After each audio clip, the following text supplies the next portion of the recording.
Break के बाद आपका स्वागत है। पार्टी में असंतुष्ट गतिविधियों के चलते सियासी पारी के बीच कांग्रेस कार्यकर्ताओं के लिए सोमवार को राजनीतिक नियुक्तियां फिर शुरू होने की खबर प्री मॉनसून शावर्स की तरह आई। सरकार ने 33 शहरी निकायों के 196 कांग्रेस कार्यकर्ताओं को पार्षद मनोनीत कर अच्छे दिन की आहट जाहिर कर दी। शाम होते होते सीएमओ द्वारा मंत्रियों के रिपोर्ट कार्ड तैयार होने की बात आई तो लगा कि मंत्रिमंडल फेरबदल का मानसून आने वाला है। ये रिपोर्ट देखिए।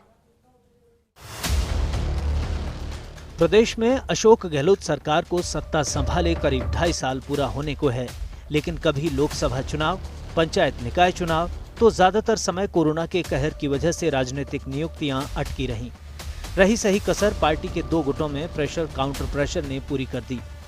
1 साल पहले सचिन पायलट के नेतृत्व में पार्टी के एक धड़े ने बगावत की, जो सफल नहीं हो पाई, लेकिन ये धड़ा अपनी सत्ता में हिस्सेदारी के लिए दबाव बनाए हुए है। सूबे के मुखिया अशोक गहलोत के पास विधायक दल में भरपूर बहुमत है। वहीं बहुजन समाज पार्टी से आए 6 विधायक और समर्थन दे रहे 1 दर्जन विधायक अपना विश्वास गहलोत में जताते रहे हैं। पार्टी के प्रभारी महासचिव अजय माकन जल्दी ही मंत्रिमंडल विस्तार और राजनीतिक नियुक्तियों की बात कह रहे हैं, लेकिन अंतिम निर्णय मुख्यमंत्री अशोक गहलोत के हाथ में है। असंतुष्ट विधायकों के बाद बसपा से आए सरकार के समर्थक विधायकों ने भी मंत्रिमंडल विस्तार की मांग रख दी। मंत्रिमंडल विस्तार की चर्चाओं के बीच ही सचिवालय से खबर आई कि मंत्रियों का रिपोर्ट कार्ड मांगा जा रहा है। वैसे तो मंत्रियों के दौरे और कामकाज का आकलन एक सतत प्रक्रिया है, लेकिन सियासी हलचल के बीच ये रिपोर्ट कार्ड मांगा गया तो इसे मंत्रिमंडल विस्तार से जोड़कर देखा जा रहा है। मंत्रिमंडल फेरबदल की चर्चाओं के बीच एक निर्देश से मची खलबली। सीएमओ के निर्देश से मची खलबली। प्रभार वाले जिलों के दौरे की पूरी रिपोर्ट भेजी जा रही सीएमओ।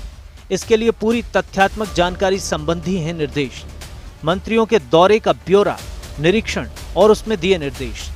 मौके पर दिए गए आदेश, रात्रि विश्राम और बैठकों का देना होगा ब्यौरा। दौरे और निर्देशों के बाद कितना किया गया फॉलोअप, ये भी ब्यौरा देना होगा। वैसे तो मंत्रियों के स्टाफ द्वारा रूटीन में सीएमओ को रिपोर्ट भेजी जाती रही, लेकिन जाने क्यों कैबिनेट फेरबदल की चर्चाओं से जोड़कर देखा जा रहा है इसे। दौरे में किया प्रदर्शन कहीं ना हो कैबिनेट फेरबदल का आधार। इस आशंका के चलते मंत्री और उनके स्टाफ का रिपोर्ट अच्छी रखने पर ध्यान, क्योंकि इस रिपोर्ट से नंबर बढ़ने घटने का सता रहा अज्ञात खौफ। कैबिनेट सचिवालय स्तर पर कंपाइल करके भेजी जा रही रिपोर्ट। गणित के लिहाज से देखा जाए तो प्रदेश की सरकार में मंत्रियों के 9 पद खाली हैं। अगर किसी मौजूदा मंत्री को बाहर का रास्ता नहीं दिखाया जाए तो अधिकतम 9 मंत्री बनाए जा सकते हैं। सत्ता संभालने के बाद सीएम गहलोत ने 2.5 साल में एक बार भी मंत्रिमंडल विस्तार नहीं किया है। अब मंत्रिमंडल और नियुक्तियों का गणित समझें तो मंत्रिमंडल में अधिकतम 30 मंत्री हो सकते हैं।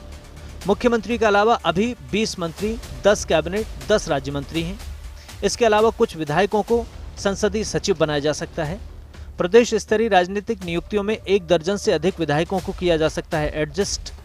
किसान आयोग, housing board chairman, youth board, khadi board, RTDC, बीज निगम, आरएसडब्ल्यूसी में भी पद खाली हैं।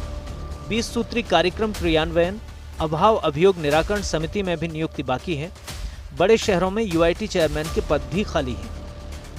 कुल मिलाकर राज्य सरकार एक तरफ कोरोना की दूसरी लहर से उबरकर तीसरी लहर की तैयारी में जुटी है, तो दूसरी ओर उसके सामने राजनीतिक समीकरण साधकर पार्टी विधायकों और कार्यकर्ताओं को संतुष्ट करने की चुनौती है। प्रदेश के सियासी मुखिया अशोक गहलोत पॉलिटिकल मैनेजमेंट और संतुलन साधने के धुरंधर माने जाते हैं।